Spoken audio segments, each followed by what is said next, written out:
Hi children, how are you today? I hope you are fine. Now we are going to start our English lesson. We are going to learn about past simple tense. First one, if there is to be,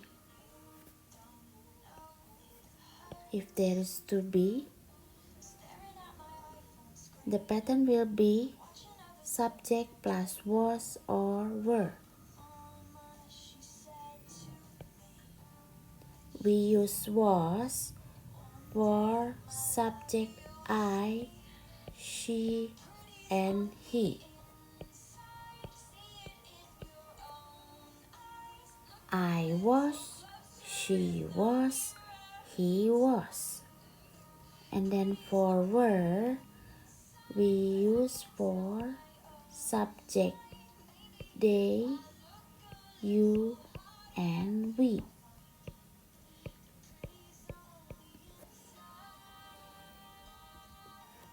For negative form, we add not behind was or were.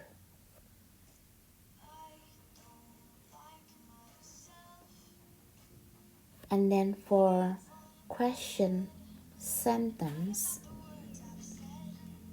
we change the position between was or were and subject.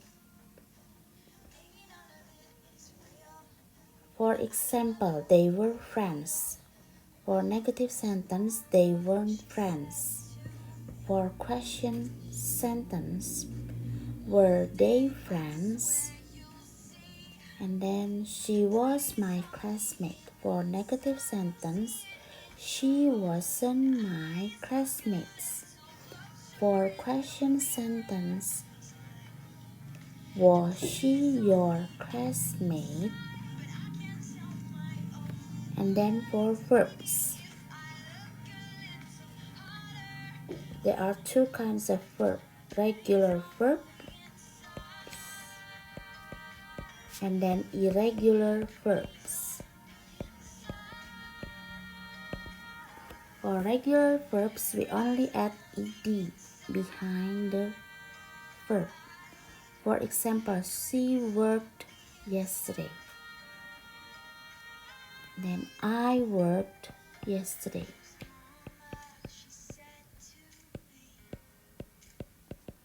For negative sentence, we have to add didn't before the verb.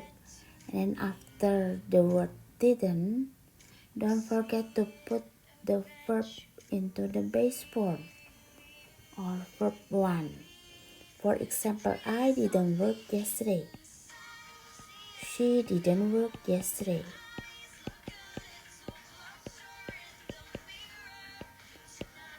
For question sentence, we change the position between subject and did.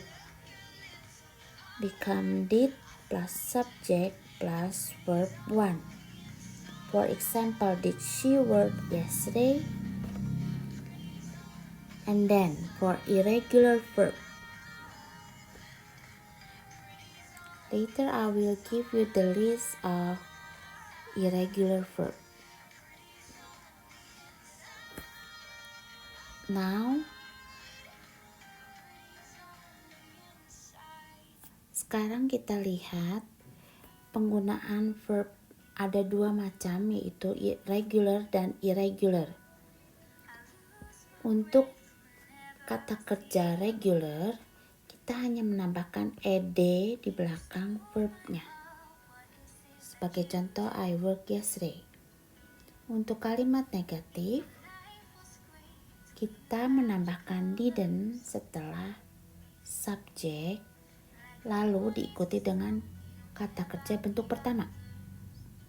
Sebagai contoh, she didn't work yesterday. I didn't work yesterday. Untuk kalimat tanya, kita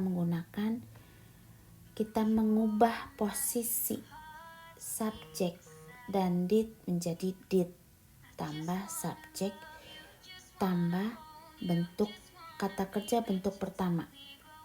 Contoh, did she work yesterday? Now let's see, when do we use past tense? We use past tense to express completed action in the past.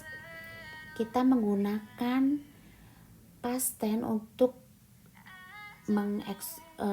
menyatakan suatu kegiatan yang sudah selesai terjadi di masa lalu. For example, I saw a ghost last Friday. Saya melihat hantu Jumat kemarin. And then to describe a series of completed action in the past. Untuk menggambarkan urutan kejadian yang terjadi di masa lalu. I finished work, walked to the beach, and found a nice place to swim. Saya sudah selesai bekerja, lalu selesai berjalan-jalan di pantai dan menemukan tempat yang baik untuk berenang. And then we use past tense to express habits in the past.